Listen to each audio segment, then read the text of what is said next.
keenya har'aa waraanni kaabaa akkuma itti fufetti jira. Waa'ee kanas isinitti himna. Loltuu wayyaanee lafa tarsiimoo gaarii qabanne jetti maal qabatanii isinitti himna. Gara biraatiin mootummaan yookiin immoo raayyaan ittisa biyyaa Siyyum Masfin Abbaa Isaayyee fi Asmallash Walda Mikaa'el ajjeefne jedha. Waa'ee isaas isinitti himna. Ittaanee waa'ee oolmaa Oromiyaatti deemna. Oolmaan Oromiyaa waldiddaan PP Oromiyaa fi Amaaraa hammaatee jira. Haala kanaan egaa Haayiluu Gonfaa waan tokko dubbatanii jiru. Waa'ee isaas isinitti himna. Daftaraatu nutti taphataa jira jedheera. Gama biraatiin Oromiyaan muudama addaa argatanii jiru. PP'n Oromiyaa jechuudha. Waa'ee isaas isinitti himna. Fageessuudha moo dhiyeessuudhaan waa'ee kanas waan isinitti himnu qabna. Manni barumsaa Boolee Afaan Oromoo barsiisuu eegaluun mormii kaasee jira. Warra naannoo sanaatirraayi warra Afaan Oromoo achitti arguun feenirraayi isas isinitti himna. Poolisiin Oromiyaa mana hambaati jedhame tokko diige jedhanii PP'n Amaaraa iyyaa jiru. Waa'ee isaas isinitti himna. Matakkalitti har'as namoonni hedduun ajjeefamaniiru. Isas isinitti himna. Embaasiin Ameerikaa of eeggannoo kennee jira. Waa'ee isaas isinitti himna. Injiinarii Liqaal naga eegdonni galanii jedheera. Naga eegdonni mootummaa gamtoomanii jechuudha. Kana waa'ee kanaas isinitti himna. Lammiileen Eritiriyaa Gondar akka laalan affeeramanii jiru. Kanas isinitti himna. Deeggartoonni Iskindar hidhamanii jiru. Isas isinitti himna. Sadaffaa irratti Suudaaniin Beenishaangul kan kooti jettee jirti. Xiyyaarri Suudaanii daangaa irratti kufee. Suudaaniin xiyyaarri Itoophiyaa daangaa qilleensaa koo keessa akkan balaliine jettee jirti. Akkasumas Eritiriyaan ambaasaadara Misiraa ariitee jirti. Egaa oduun keenya isaan kana egaa dhuma sagantaa keenyatti akka nu wajjiniin turtan abdii godhachaa amma oduu bal'inaan isinitti himna. Oduun jalqabaa waraanni kaabaa akkuma itti fufetti jira. Waraanni kuni loltuu biyyattiitii fi yookiin raayyaa ittisa biyyaatii fi warra abbuut loltuu Tigraay wajjin jidduutti kan gaggeeffamaa jiru. Haala kanaan egaa har'a akka dubbatanitti lafa tarsiimoo qabu tokko lafa baay'ee gaarii Addi Barakaa jedhamu tokkoo fi Daa'iroo Takel jedhamu qabannee jirra jedhanii jiru. Lafa kanaa kana dura loltuu Eritiriyaatii fi loltuu biyyattii yookiin raayyaa ittisa biyyaatu qabatee ture. Amma garuu isa gadhiisisnee jirra jedhanii jiru. Lafti kuni baay'ee mijataa fi baay'ee istiraatejik yookiin tarsiimoo kan ta'edha. Kanarraa kan ka'ee iddoo kana kan qabate salphumatti gara Aduwaa kan deemu fi gara Raamaa kan deemu gara Ektiraa kan deemu to'achuu ni danda'a jedhameera. Akkuma kana dura isinitti himnee walitti dhufeenyi loltuu Eritiriyaatii fi Eritiriyaa Tigraay keessa jiranii fi kan Eritiriyaa adda adda citee jira. Haala kanaan egaa iddoo baay'ee fuulduratti qabachuu malu jedhamee sodaatamaa jira yookiin dubbatamaa jira. Waan kana amma offensive irra jiru defensive irra otoo hin ta'in jedhama. Kanumaan egaa warri biltsiginnaa yookiin mootummaan Itoophiyaa mo'achaan jira jechuudha fi seera kabachiisuudhaaf hin galee seera kabachiisuudhaaf galee warra harka kennachuu didan ajjeeseen jira jedhee jira. Haala kanaan egaa ministeera Hajaa biyya alaa duraanii kan ta'e obbo Siyyum Masfin akkasumas abbaa maastar pilaanii kan jedhamu yoo diddan likkii sin galchinaa jedhee warra Oromiyaa sodaachisaa kan ture Abbaa Isaayyee fi Asmallash Walda Mikaa'el ajjeefamanii jiru jedhee jira. Haala kanaan ajjeefamuu isaatii fi ragaan dhiyeessin jiru wanti argames hin jiru. Waanuma qabatamaadhani tarii seerumatti illee akka safuutti waan reeffa namaa yookiin reeffa isaanii ajjeesuun hin barbaachisu ta'a yookiin argisiisuun hin barbaachisu ta'a. Garuu wanta ragaa ta'e tokko waanuma tokko alaalaallee ta'uu argisiisuun ni danda'amaa ture. Egaa namni bilchiginnaarraa yookiin raayyaa ittisa biyyaarraa namtichi Tasfaayee jedhamu suni Jeneraal Tasfaayee jedhamu suni yeruma hundaa akkas goone ajjeesnee jedhaa. Naga ammatti garuu wanti argame hin jiru. Tarii dhugaas ta'uu danda'a, sobas ta'uu danda'a, hin beeknu. Kanuma wajjiniin namoonni baay'een qabamanii jiru jedhanii jiru. Namoota qabaman jedhaman kana har'a hin argisiisne, kana dura namoota qabaman jedhan argisiisaa turanii. Tarii warri qabaman kuni Tigraay keessas jiraachuu danda'u yookiin yeroo baay'ee yeroo gara Finfinnee fidanidha kan isaan argisiisaa jiranii. Kanaaf egaa waan naannoo kana jiru kanumatu jira. Gara oduu keenya lammaffaatti deemnaa. Waldiddaan PP Oromiyaa fi Amaaraa hammaatee jira. Akkuma kaleessa isinitti himee jarri kun baay'ee wal gaadaa jiru.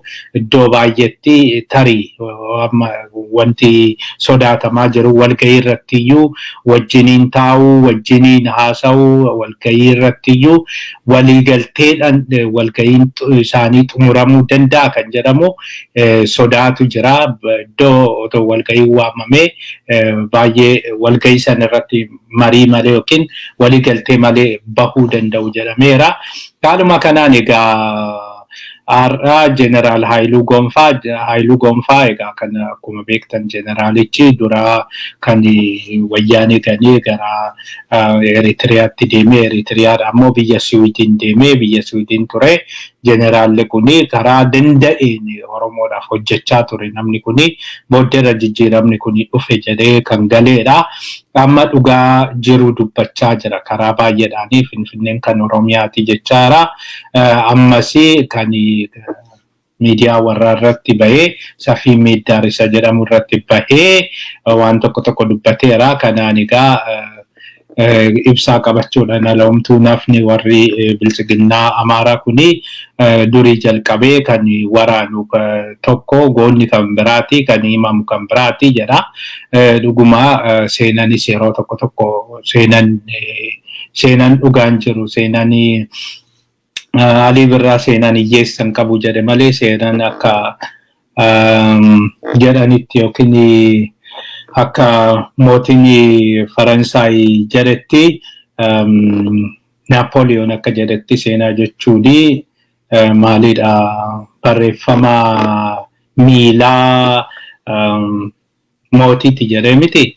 Haala kanaan egaa seenani mootii yaadata malee loltuu yaadatu kan jedhamu baay'inaan dubbatamaa. Haala kanaan nuti seenaa nuti hojjanne fakkeenyaaf Aduwaa irratti warri lole dagatameeti warri duubaa masiinqoodhaan sirbaa ture goota jedhamee faarfamaa ture jedhee dubbatee jira. Haala kanaan jechuu kan inni barbaade ammallee lola Tigraay kana keessatti Oromoodha kan baay'inaan waraane jechuu barbaada. Goonni Oromoodha garuu warra kaaniitu kana fudhachuu barbaade. Haala kanaan egaa seenaa daftaraan barreessu kuni walumaa galatti Oromoo fi saboota biraa xinneessuu qaba. Nu xinneessaa jira haala gaariidhaanii nu ibsaan jiru waan jedhuudha kan inni qabu. Kana wajjiniin egaa Haayiluu Gonfaa haala kanaan waan bilchiginnaa keessa jiru ilaalcha bilchiginnaa Oromiyaa keessa jiru kana gara tokkoon calaqqisiisaa jira. Namni kuni warri bilchiginnaa Amaaraa Abiyyitu kadhatee maal godhee iddoo sanatti muude. Iddoo baay'ee barbaachisaa fi iddoo baay'ee cimaa sanitti Abiyyi muude. Abiyyitu nu arrabsiisaa jira jedhaniiti kan isaan dubbachaa jiranii.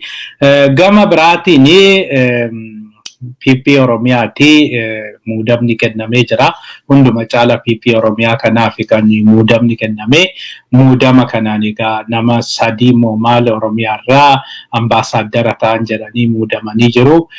Isaan kana keessaa takka Dambituu Hambisaati. Lammaffaan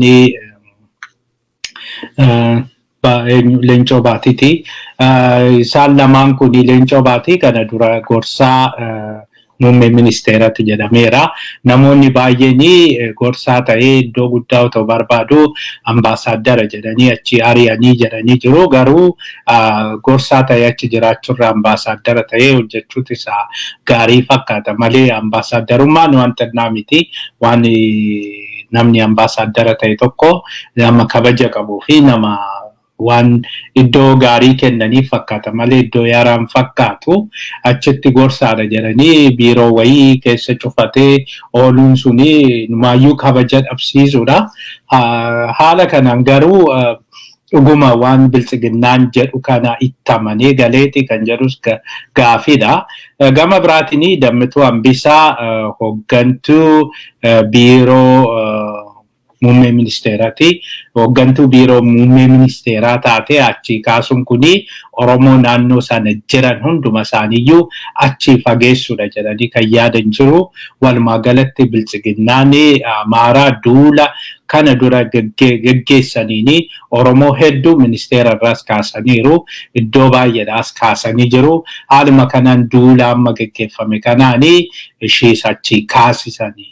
Haga amma namni achitti ramadame yookiin achitti muudame hin jiru. Garuu iddoo sana ofii isaaniitii qabatanii biiroo Abiyyi kana ofii isaaniitii to'achuu barbaadu. Guutumaan guututti isa to'achuu barbaadu warri jedhanii dubbatan jiru. Isheenis maaliif akka achirraa kaatu wanti ifa ta'e hin jiru. Egaa yeroo baay'ee namoota jibban yookiin namoota arguun feene tokko ofirraa fageessuudhaa gaafa barbaadanii ambaasaadara jedhanii deemu. Tarii Leencoo kanas akkasuma gochuuf ta'uu danda'a. Iddichi iddoo yoo seera qabeessa noo laallee ambaasaadara biyya tokkoo ta'anii deemuun waanuma guddaa ta'e yeroo baay'ee akkas barmaatilee mootummaa Itoophiyaatti garuu namoonni ambaasaadara ta'anii filatamanii nama biyya keessatti yookiin aangoo biyya keessaa sanitti yoo muudame gaarii miti yookiin iddoo kanaaf hin ta'u jedhanidha. Kana dura Leencoo Baateetiin iddoo muummee ministeera ajaa biyya alaa sigoona jedhanii ture jedhama. Haa ta'u malee suni erga ta'uu fi dideen booda mufaatii qabaachuu hin oolle warri jedhan jiru. Garuu oduu kan hin qulqulleeffanne sanarraa kan ka'e amma fageessuudhaaf wanta barbaades warri jedhan jiru. Oduun qulqullaa'in waan ta'eef egaa kanaaf dhiifaman isin gaafanna. Walumaa galatti kuni egaa akka jirutti ta'ee manni barumsaa Boolee afaan Oromoo barsiisuu eegalee jira. Haala kanaan beeksisa baasee jira. Beeksisa baase kanaani barattoonni kutaa 9ffaa hunduu afaan Oromoo hin baranna kan jedhan yoo jiraatanii akka barumsa tokkotti barachuu danda'u. Dabalataan jedhame dabalataan akka barumsa tokkotti barachuu danda'u jedhee dabalataan gaafa jedhu akkuma afaan Amaaraa dabalataan jedheeti kan inni kaa'e. Sana bakka afaan Amaaraa afaan Oromoo barachuu dandeessu jedhanii mormii kaasaa jiru. Haala kanaanii maaliif akkas ta'a akkamitti akkas ta'a jedhanii mufatanii jiru. Akka isaan jedhanitti egaa afaan Oromoo barsiisuun kuni afaan Amaaraa dhiisanii yookiin afaan Amaaraa gatamee dagatamee Finfinnee keessatti afaan Oromoo qofti akka baratamu gochaa jiru. Kun sirrii miti jedhaniiti kan isaan dubbachaa jiranii. Haa ta'u malee dhugaan kan jiru afaan Amaaraa dhiisaa afaan Amaaraa bakka afaan Amaaraa afaan Oromoo baradhaa hin jenne wanti beeksisni bahee beeksisa san nutis argineerra. Beeksisni kan bahee kan biraati. Beeksisni bahee kan jedhu afaan Amaaraa dhiisatoo otoo hin ta'in afaan Amaaraa dabalataan jedha. Akka dabalataatti afaan Oromoos baradhaa jedha. Egaa kuni waldiddaa ammas jiru argisiisa. Gama biraatiin waldiddaa kana qofa kan sirriitti argisiisu immoo isa har'a ta'edha. Poolisiin Oromiyaa mana hambaa ta'ee diigee jedhanii iyyaa oolanii haala kanaan egaa itti aananii eegumsa hambaati kan jedhamu namni yookiin Finfinneetti illee wal beeknaa turre yuunivarsiitii Finfinnee kan barsiisaa ture. Tokko har'a bilbilee maali akkamitti akkas ta'uu danda'a jedhee warra Oromiyaa wajjiniin dubbadheera. Wanti Oromiyaa jedhan hundumtuyyuu fudhatama dhabee maaliif akka jigsanis hin beeknu kanaafi poolisii Finfinneettis bilbileen ture lammaffaa warra Oromiyaattis bilbileen ture namni tokkoyyuu bilbila kan kaasan hin jiranii kuni yakka waan manni kuni hambaa waan ta'eefi jaree dubbachaa ture egaa shaggaritti kan inni dubbachaa ture sanaan alasi ministeera Aadaaf Turizimiitti ministeera Aadaaf Turizimii kan taate adde Hiruut har'aa bilbiltee turteedhani bilbiltee ishiinis maaliif kuni ta'a jettee jennaani inumaayyuu duraan kan dhoksaanan diigaa turani ifatti baasanii diiganii jiru jedhama haala kanaan dhiyoo kana keessa walitti bu'iinsa akkasii kuni waan eegamuudha Adaanechis gara tokkooni yakkaa keessaan mana nan diigaa mana seeran ala ijaaraman hedduutu jira manniin sana nan diigaa jechaa jirti haa ta'u malee hanga ammaa Adaanechitti wanti dubbatame hin jiru warri Amaaraa Adaanechi nama akkasiiti jedhanii kan isaan dubbatanii jiru maaliifi yoo kana poolisii Amaaratii miliyoona 300 waan kenniteefi amma dubartiin kun isaaniif qulqulluudha dubartiin kun isaaniif rakkoon qabdu kanaafiyyuu ishee irratti hin duulamu duulli isaanii hunduma caalaa taayyee Shimallisii fi namoota biraati har'ammoo abbaa duulatti kan isaan duulaa jiranii abbaa duulatu gorsaa jira abbaa duulatu Abiyyi gorsee Abiyyi nurraa garagaree jira kan jedhu sodaa akkasii qabu Abiyyi nurraa garagaree warra Oromiyaatti deebi'aa jira kana kan godhe immoo abbaa duulatti jedhanii abbaa duulaa ciniinanii qabuu barbaadu haala kanaan egaa dura ishiinis yeroo gumruuk irra turte gumruukii sana ofii isaaniitti waan barbaadanii fi meeqa itti duulanii kan achirraa kaasan isaanii ture humna isaan qaban waan argiteef fakkaata mashiin isaan shilachaa jirti miiluma isaan irratti kuftee kadhachaa jirti walumaa galatti Finfinnee keessa iddoo baay'ee kan qaban bakka dur Oromiyaan jiru Bahar Daarii dhufanii qabatan isaanii duraan yeroo taakkalan ture iddoo baay'ee ijoollee baay'ee iddoo garagaraatti muudee ture lammaffaa taakkala qofa otoo hin ta'in adeemsi tures yeroo sana jijjiiramni suni akkuma dhufeen booda Finfinnee keessa Oromoon baay'achuu qaba iddoo bulchiinsaa kanarrattis Oromoon jiraachuu qaba yoo akkas taane qofaadha kan equity amma Oromoon kan yeroo hedduu gaafachaa ture equityidha walqixxummaa otoo hin ta'in walqixxummaan yoo qixa wal kaaneedha kan walqixxummaan jiraachuu danda'u equity'n garuu walqixxummaa otoo hin ta'in kan miidhame sana akka kan hin miidhamin sanaan qixxaatuudhaaf gargaarsa godhamuudha haala sanaan equity barbaachisa jedhamee karaa equity sanaanii namoonni baay'een garasitti dhufanii ture akkuma kana dura isinitti himnes nama 20,000 olii muuxannoo zeeroodhaani naa keessattuyyuu barattoota naannoo Oromiyaatii eebbifamanii hojii dhaban kana Finfinnee keessatti akka qaxaraman godhamee ture karaa adda ta'een isas Adaanech dhaabsistee ture maaliif warri kun suni dhaabsisee seeraan ala qaxaramtanii karaan ittiin isin qaxaramtan sirrii miti jettee waan sana dhaabsistee ture ergasii maalirraa akka ga'an hin beeknu manneen Oromiyaas akka hin kennamne jettee hanga amma wanti suni akkuma sodaatametti jira afaan guutanii haqne jechuus hin onnanne lakkii jedhaniitis immoo hin haqne jedhanis itti adeemuu hin dandeenya haga ammaa sodaatameetuma jira garuu warri akka haqamu lafa jala hojjechaa jiru baay'inaani haala sanaan egaa kan deemaa jiru kuni hundi kan nutti agarsiisaa jiru waldiddaan kun hagam akka babal'achaa jiruu fi wanta baay'ee irratti akkamitti akka wal lolaa jiranidha kan nutti argisiisu.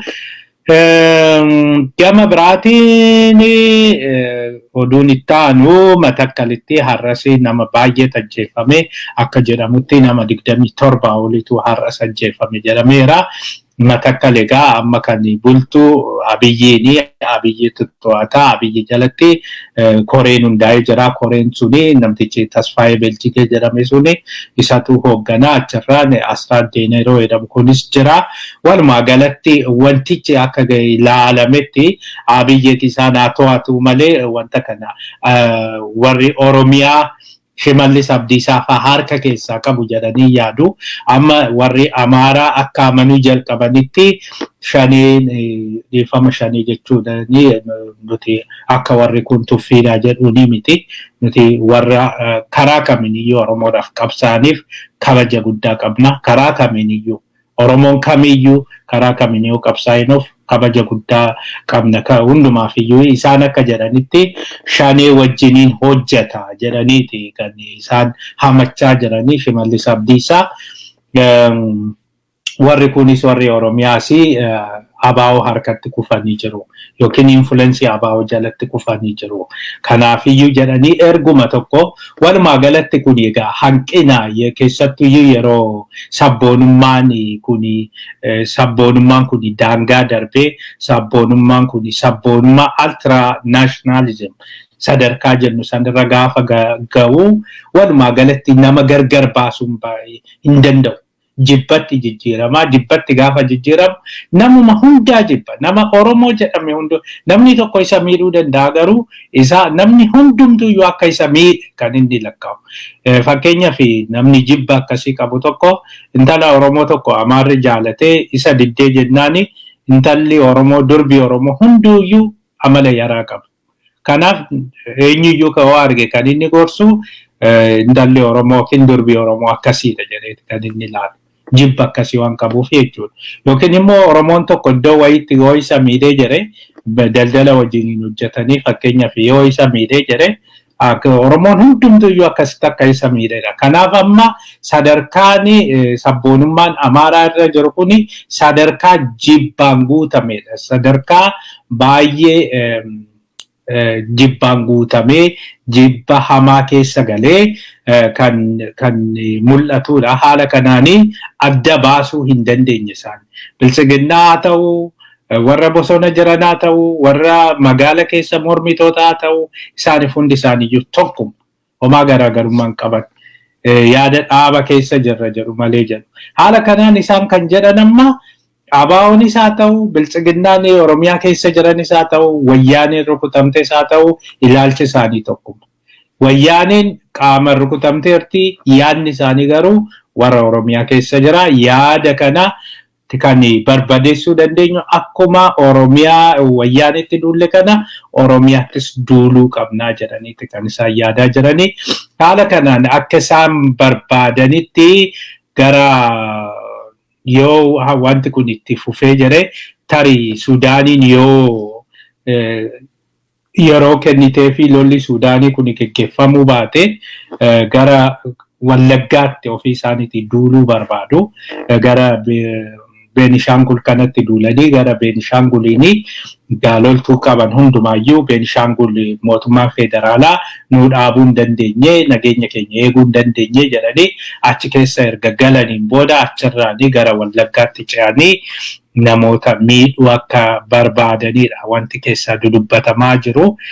Isaanis kan dhaadachaa jiranii ammaanachi wayyaanee mo'annee jirra. Wayyaaneetti aansee warra Beenishaangul kana likkii galchinee achiin booda Beenishaangul duuba kan jiru immoo warra Wallagga keessa akka isaan jedhanitti shanee Wallagga keessa jiru isa kana barbadeessuu qabna jedhanii eeboo qarachaa akka jiranidha kan dubbatamaa jiru. Kanaaf egaa hundumaaf of eeggannoon nu barbaachisaa, istiraateejiin nu barbaachisaa.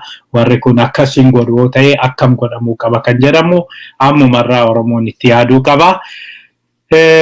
Kanatti isatti aanee embaasiin Ameerikaa of eeggannoo kennee jira. Embaasiin Ameerikaa of eeggannoo kan kenne har'aa karaa weebsaayitii isaaniitiin akka dubbatetti namoonni haayikiing yookiin gaara bahuudha garasii adeemanii saamamanii jiru. Keessattuyyuu gara Yakkaa, gara Inxooxxoo kanaa iddoo bashannanaa bakka Abiyyifaa fi maalii paarkiitti ijaaradhee shaggarii maalii godhee shaggar paarkii maal jedhee odeessu sanii naannoo sanitti egaa namoonni akka saamamanii fi hidhattoonni naannoo sana akka jiranidha kan embaasiin Ameerikaa baasee. Haa ta'u malee hidhattoonni kun hidhattoota akkamii akka ta'e wanti inni ifa godhe hin jiru. Walumaa galatti amma jeequmsi baay'ee hammaachaa jira. Jeequmsi kan hammaate immoo namni baay'ee rakkachaa waan jiruu fi namni maallaqni hin jiru, maallaqa akka barbaadanitti baankiidhaa baasachuu hin dandeessanii jedhamanii jiru. Kanarraa kan ka'e namni waan fuulduratti hedduu rakkachuu danda'a. Kanarra waan rakkatuu fi waanuma arge adiis haa ta'u gurraachas haa ta'u nama kamiyyuu haa ta'u namni warri dargaggoonni kun saamanii fiiguu hunduma caala. Poolisii dhumti mataa isaaniitiin iyyuu poolisiin addaa jedhaman keessattuu amma leenjii fudhatan poolisii Shimallis jedhaman kuni akka waan kana fudhachuu yookiin gochuu danda'anidha kan dubbatamaa jiru. Kanaaf of eeggannoon barbaachisaadha. Kanaaf mootummaan Ameerikaa yookiin embaasiin Ameerikaa kan beeksisa baasee. Kana wajjiniin injiinar Yiliqaal Geetnet har'aa dubbatanii jiru. Akka isaan jedhanitti Beenishaangul keessa jeequmsa hamaatu gaggeeffamaa jira. Jeequmsi hamaan kun salphumatti kan dhaabbatu miti. Salphumatti kan bira darbuu dandeenyus miti. Mootummaan Biltsiginnaa walumaa galatti kufee jira. Nageenya namootaa eegsisuu dadhabee jira. Warri kunis nageenya kana hin eegsisna jedhanii inumaayyuu caalaa kufuu kana waan ta'eefi mootummaan gamtoomanii humna nagaa yookiin nagaa eegdota Itoophiyaatti ramaduu qabaa jedhee gaafatee jira. Kana warri waan fudhatan hin fakkaatu. Haa ta'u malee wanti itti adeemaa jiru akkasuma waan fakkaatudha. Gama tokkoon Tigraay keessatti akkuma itti hammaatetti jira waraanni Tigraay keessa jiru salphumatti yookiin yeroo dhiyootti waan bahu hin fakkaatu. Lammaffaa kibba keessatti iddoo baay'eetti walitti bu'iinsa hamaatu gaggeeffamaa jira.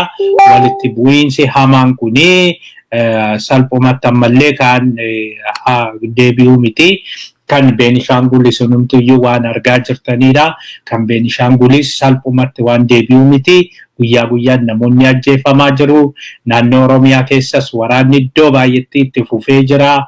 Kana waan ta'eef deemee humni biyyattiinis baachuu hin dandeessu. Walumaa galatti amma haala amma deemaa jiru kanaan nama aanaa tokkorraa nama 20 kennaa jiranii nama 20 sanaanii dafanii leenjii kana kennanii fi gara waraanatti erguu barbaadu.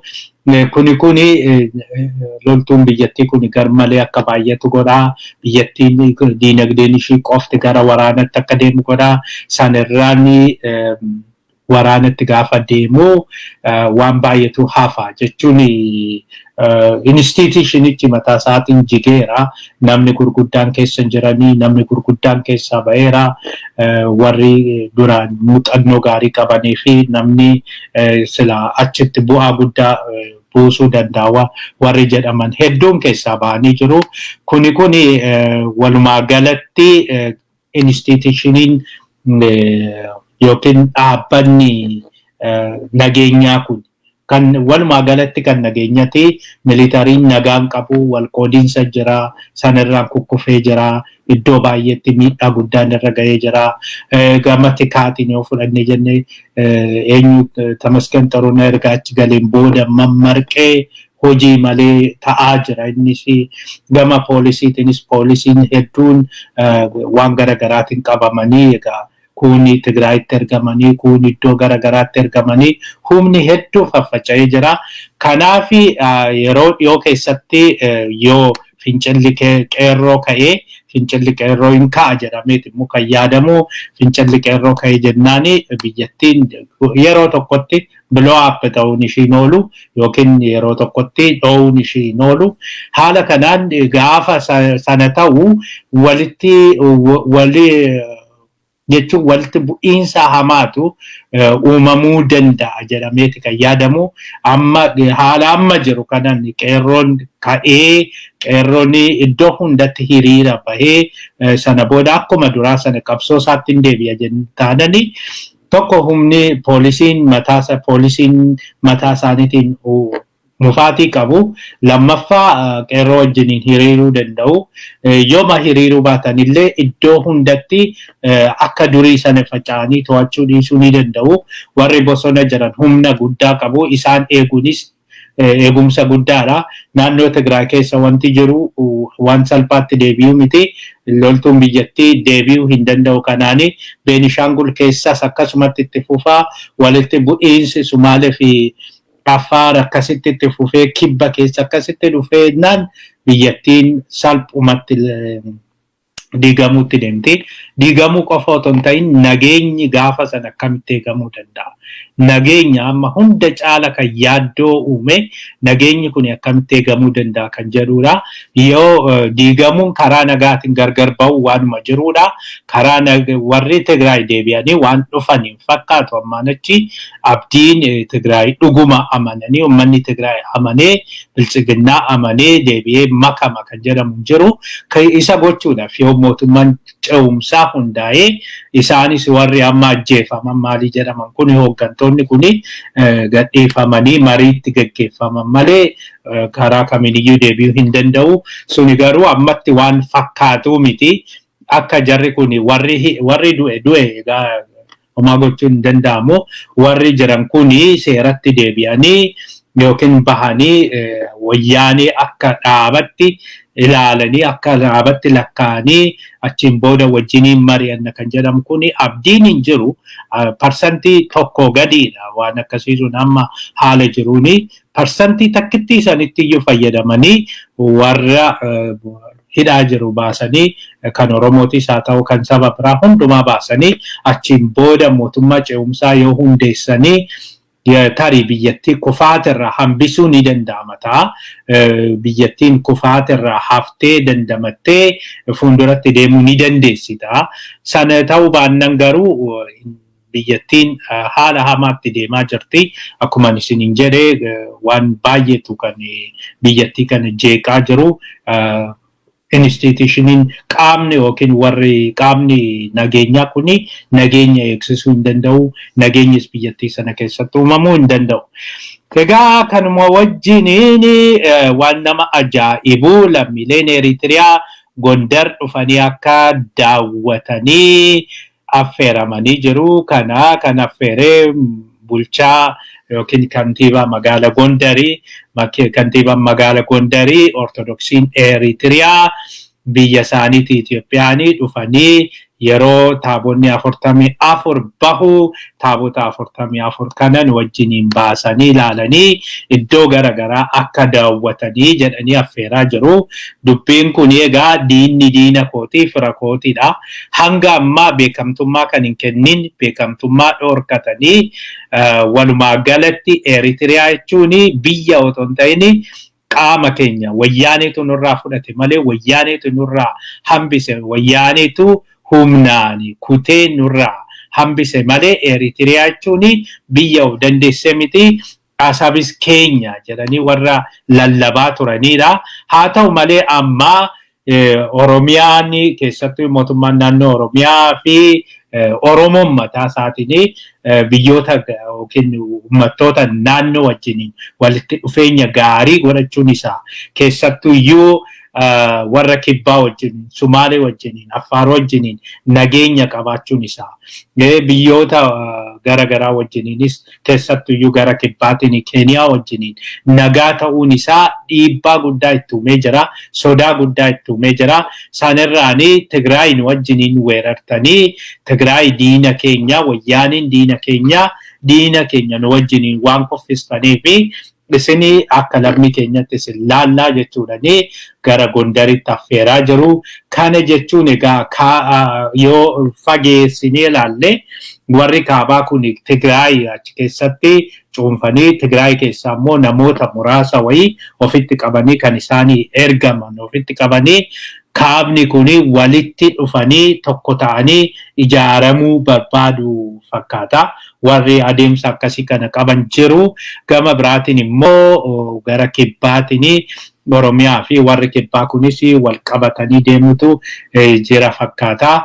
Sanaan alas warri Eritiriyaa Gondar keessa galanii Suudaanii akka waraananiifis warri barbaadan jiru. Kanaaf egaa proposaalii garagaraatu kan jiru. Haa ta'u malee hanga amma kuni shiftii yookiin poolisii shiftii nutti agarsiisa.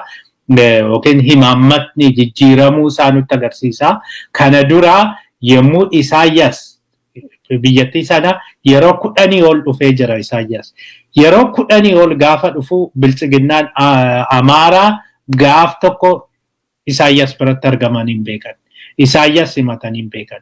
Dhiyoo kanallee Isaayyaas yoo biyya dhufu Dammaqa Makonnin Beenishaangul ture.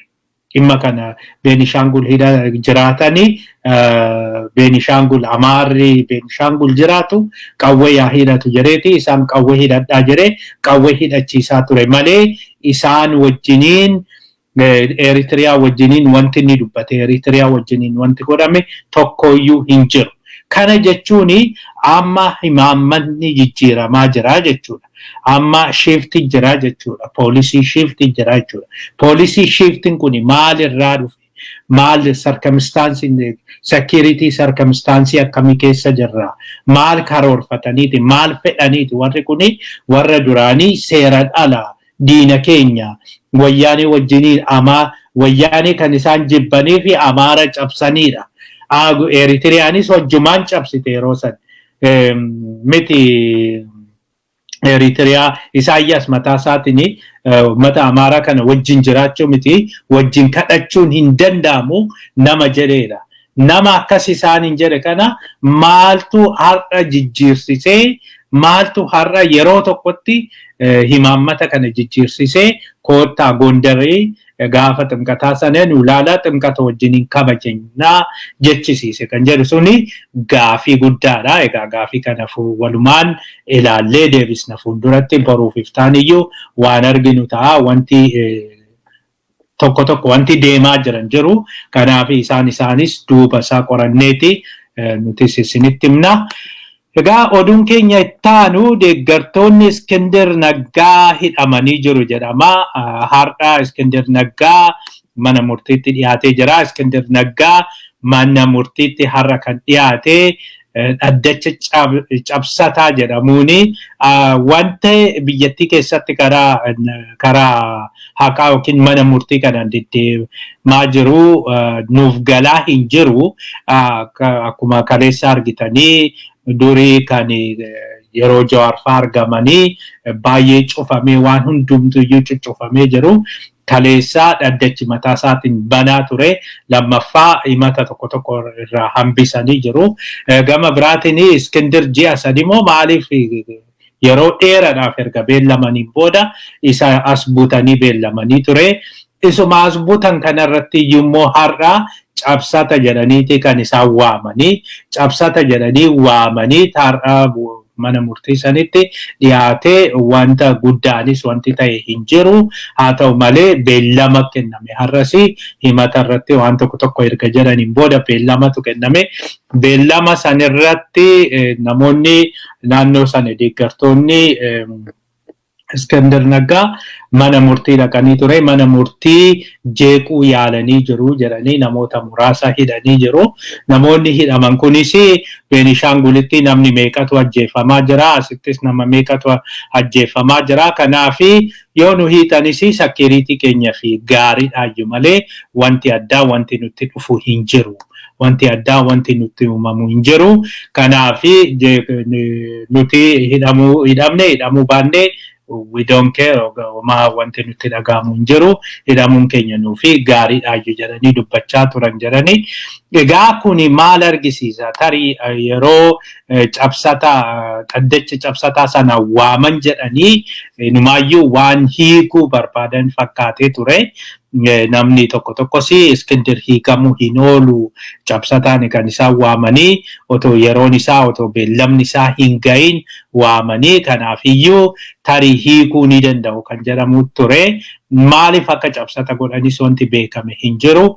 Garuu keessa wanti godhamaa jiru jira. akkuma jedhameeyyuu immoo waldiddaan bilisiginnaa Oromiyaa fi Amaaraa kunis iddoo kanattis mul'achuu hin danda'a.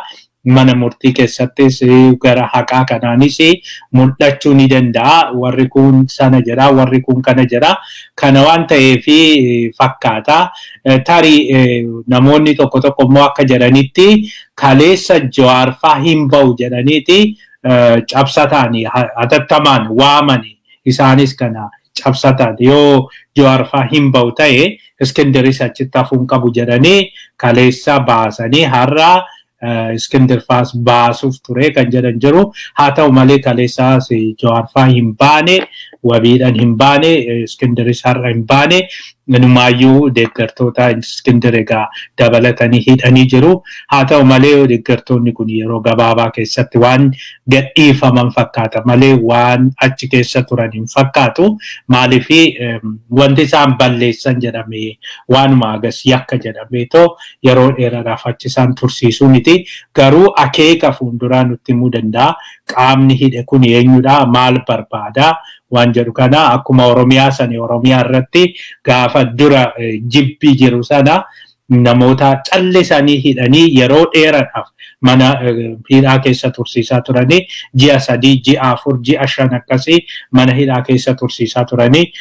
Haa ta'u malee wanti sun amma jijjiiramee namoota ji'a 3, ji'a 4 fi yeroo dheeraadhaaf mana hidhaa tursiisanii amma deebi'anii gadhiisaa jiru. Kan bilisaan gadhiisaa jiru. Akkuma beektanu Dr. Hussein Kadir akkasumas obboleettii keenya Bilisummaa gadhiisanii jiru. Namoota baay'ees akkasuma gadhiisanii jiru. Callisanii warra hidhanii jechuudha.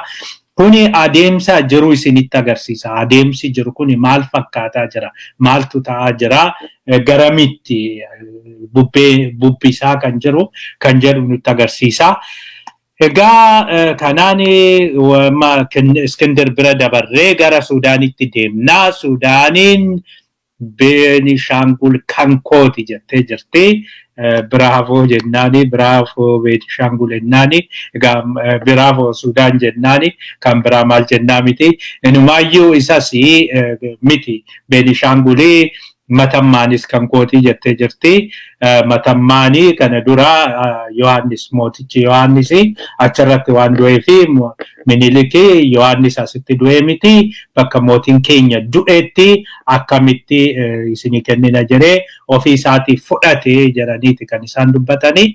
Dhugaa dubbachuudhaaf hiistoorikaalii yookiin historical Suudaan jedhamu suni Beenishaangulis hin dabalata. Ummanni Beenishaangul kuni ummanni Beeni Gumuz akkasumas Bartaa ummanni shantu naannoo sana jira. Shinaashan jira. Isaan hundi isaanii baay'een isaanii Suudaanii keessa jiru. Itoophiyaa keessa otoo hin ta'in Suudaanii keessa jiru. Mootiin isaaniis duraanii karaa aadaa kanaan wal bulchaa turanii, karaa aadaa kanaan wal bulchaa gaafa turanitti bulchiinsi isaanii dhaqee hanga Suudaanii jira. Mootiin isaanii naannoo Suudaanii sana ta'aa ture. Booddeerraa yeroo garbummaan dhufu kana Suudaanii kan garboomse warra Ingiliiziti. Warra Beenishaangulii fi Oromoo garboomse immoo Miniliki. Egaa Minilik haala sanaan naannoo sanatti duuluudhaani nama eenyu Sharqollee immoo namticha san isa qabatanii mootii sana qabatanii mootii sana warqii qaba naannoon suni Haaji Hojalee jechuu kooti dhiifama. Isa qabatanii erga achiin booda inni mallatteessee achirraan gara Itoophiyaatti makamanii Matammaanis yeroo sanatti lafti define ta'ee kuni daangaa Suudaaniiti, kuni daangaa Itoophiyaatti jedhame hin jiru. Kanaaf warri Amaaraa yeroo hunda kan isaan dogoggoranii Itoophiyaa kan jedhamtu kuni waggaa 3,000 jalqabdee jedhama. Itoophiyaan waggaa 3,000 hin jirtu. Itoophiyaan daangaa ammaa qabdu kuni waggaa 100 erga ijaaramte. Daangaan kuni kan yeroo sanitti sararamee achiin booda 19 duwwaa lamaadha. Kan iddoo sanitti sararame jechuun qilleensa irratti iyyuu kan inni bahe jechuudha. Qilleensa irratti bahe malee daangaan kuni ifatti iddoo kana jedhamee xiribbaan dhaabate hin jiru. Chikaaliin dhaabate hin jiru. daangaan laga kanaa yookiin gaara kanaa iddoo kana jedhamee kan adda bahee hin jiru. Fakkeenyaaf gara kibbaatiin gaafa laallee jennee kibbaatiin Keeniyaa fi Itoophiyaan beekamaadha. Mooyyaalee keessa mooyyaaleen Itoophiyaa mooyyaaleen Keeniyaa beekamaadha. Haa ta'u malee koloniyaalizimiidha. Minilik dhimma waan hin qabnee fi Oromoon gaafa achi citu Oromoon achi cite jedhee Ingiliziidhaani Oromoon achi cite suni lammii kooti hin jenne. Maaliif lammii isaan turre? Garba ture malee akka garbaatti nu lakkaa ture malee akka lammiitti nu lakkaa waan hin turreef achi cinnee as cinnee dhimma isaa hin turre. Somaaliin iddoo shanitti gaafa ciccittu dhimma hin turre maaliif Somaaliin garba ture malee lammii hin turre. Affaar iddoo sadiitti gaafa ciccitu dhimma isaanii hin turre. Kanarraa kan ka'edha. Biyyattiin kuni daangaan ishii kana kan hin jedhamu. Yoo biyyattiin dhuguma seenaa waggaa 3,000 qabatte daangaan ishii kamidha? Daangaa kamirraayi? Daangaa kamiini kan beekamtu? Daangaa hagamii kan jedhamudha daangaan ishii. Daangaan kuni daangaa amma jiru kuni guutumaan guututti koloniyaalistoonni Ingiliziin, Faransaay, Xaaliyaaniin daangaa keenya jedhanii bakka itti marsanii qabatan sani. Kan isaan irraa hafetu Itoophiyaa ta'e. Itoophiyaan ofiin of ijaartee otoo hin ta'in kan isaan irraa hafetu Itoophiyaa ta'e. Isaan irraa kan hafe kun immoo isaan wal sodaatanii, Minilik sodaatanii otoo hin ta'in wal sodaatanii. Ingiliziin Faransaay sodaatteeti. Ingiliziin Faransaay walitti bu'uu waan hin barbaanne fi jidduutti Itoophiyaa dhiisan malee hundi isaanii tokko weeraree qabachuu numa danda'a ture. Xaaliyaaniin lammaffaa deebittee weeraruu ni dandeessi ture. Weerartees jirti waggaa 40 booda jechuudha. Jidduutti kan ishiinis cimina Minilikiin otoo hin ta'in cimina keenyaan otoo hin ta'in walumaa galatti isaan waan wal sodaataniif. Minilik Xaaliyaanii Minilikii miti loltoonni Oromoo Xaaliyaanii akka mo'atan gaafa isaan godhanii qawwee Faransaay qawwee hedduu kennuudhaani akkasumas gorsaan waan garaagaraatiin waan gargaarteedhaaf kan isaan Xaaliyaanii mo'achuu danda'an. Kanaaf daangaan kuni daangaa isaan daangaa keenya jedhan sanaani dhaqee jaarsichi kan inni filatee jechuudha kan inni fudhatee jechuudha. Kanaaf amma Suudaaniin hidha Abbayyaas kan kooti, Beenishaangulis kan kooti, isaaniif iyyuu nan falmadhaa jechaa jirti. Haa ta'u malee warri Itoophiyaa baay'ee kadhachaa jiru. Miilarratti kufanii kadhachaa jiru Suudaanii. Suudaaniin biyya keessa galtee daangaa hanga kiiloomeetira 60 keessa galtee qabattee jirti. Ammas kaleessa loltoonni Itoophiyaa xiyyaaraanii dubartoota 5 ajjeesanii jiru kaleessa suni gabaasnee turre. Haala sanaan Suudaaniin loltuu hedduu meeshaa ammayyaa qabu gara biyyattii gara daangaa sana sochoosteerti. Itoophiyaanis gara daangaatti meeshaa waraanaa hedduu sochoostee jirti jedhanii jiru. Haala kanaan waraanni waan hafuu miti. Haa ta'u malee yeroo jechuun ministeerri haajaa biyya alaa Suudaanii gaazexeessitoota walitti qabee Beenishaangulis keenya, Matammaanis keenya lafa amma qabanne kanas loltuun keenya irra jiru kana waan kan keenya ta'eef qabanne malee waan seerri nu kennuuf qabanne malee lafti kuni kan isaanii miti. Kanaafiyyuu wanti lafti gadi dhiisnu hin jiru bakka inni jedhetti Yinnaa Gardassee namni jedhamu namni Yinnaa Gardassee miti dhiifama. Ambaasaaddarri Itoophiyaa maqaa isaan jalaa badee ambaasaaddarri Itoophiyaa Suudaanii jiru. Suudaanii kadhateera. Suudaaniin yeroo kanatti yeroo nuti qabamnee jirru dhimmi keessoo keenya baay'ee nu qabee garatti sochoonu nu dhoorketti lafa daangaa koo naa kennitan malee jettee daangaa keenya weeraruun sirrii hin turre jedhe malee bahaa hin jenne maalii godhaa hin jenne. Haa ta'u garuu isheen akka ambaasaadara kanaatti Suudaaniin waan nu hubattu fakkaatti. Suudaaniidhaan walii galuu dandeenya. Suudaanii kadhanneetuma miilarratti illee kufnee yeroo kanatti nu weerarinii yeroo kanatti waraanni nun barbaachisu jechuu qabnaa jedheeti kan inni dubbachaa ture. Haala kanaan ammasii waraanicha kana hin fedhan warri Biltsiginnaa waraana kana itti galuu hin fedhanii. Waraana kana kan itti galuu hin feene immoo waa lamarraa kan ka'anidha. Tokko humna hin qabanii waan Suudaanii ittiin ofirraa ittisuu danda'an Suudaaniin haala ammaa jiru kanaan humna guddaa qabdi. Suudaanii duuba kan jiru Misiriidha. Misiriin waan kana akka waraanni kun akka ka'u barbaaddi. Kanaaf Suudaanii onnachiisaa jirti ishiin. Kanaaf humna Suudaanii ofirraa ittisu waan hin qabneef waraanicha fedhanii. Lammaffaa hidha Abbayyaa sanaadha. Hidha Abbayyaa suni iddoo maleedha. Kan inni jiru kiiloomeetira 20 qofa daangarraa fagaateera. Kanaafiyyuu meeshaa waraanaa kamiiniyyuu rukutamuu danda'a. Meeshaa waraanaa xinnaan illee rukutamuu danda'a. Gaafa tokko naannoo sanitti dhukaasni tokko banamee jennaan gaafa tokko madfiidhaan iddoo tokko naannuma sana rukutanii jennaan sana booda hidha Abbayyaa hojiin isaa hin dhaabbata. Hojiin isaa dhaabbate jechuun immoo biyyattiidhaaf kasaaradha. Hojjettoonni naannoo sana jiranii hojjettoonni saalinii Xaaliyaan irraa dhufanii kan hojjetan jiru hojjettoonni biyyaadhaa jechuudha. Isaanis nageenya keenyaaf sodaachisaadha jedhanii bahu. Warri Itoophiyaas baay'een isaanii hojjetaa siviilii waan ta'eef hin bahu. Haala sanaanii yoo hidha suni hojjetamuu baate hanga ganna dhufuutti xumuramee yoo hojjetamuu baate ganna dhufu sanitti bishaan qabu sana hin qabu. Sanaafi jaraa fi waan yeroo kennuufi agasitti biyyatti karaa diinagdeenis karaa maaliitiinis qabannee gadi oofnee achiin booda biyyatti harka kennachiisuu ni dandeenya jedhaniiti kan isaan yaadaa jiran jedhama. Kanarraa kan ka'edha amma waraanne kana naannoo sanitti rakkoon nageenyaa hedduun akka uumamu kan isaan gochaa jiranii rakkoon nageenyaa fi rakkoon yaaddoon bakkuma hundatti daangaa sanarratti akka uumamu.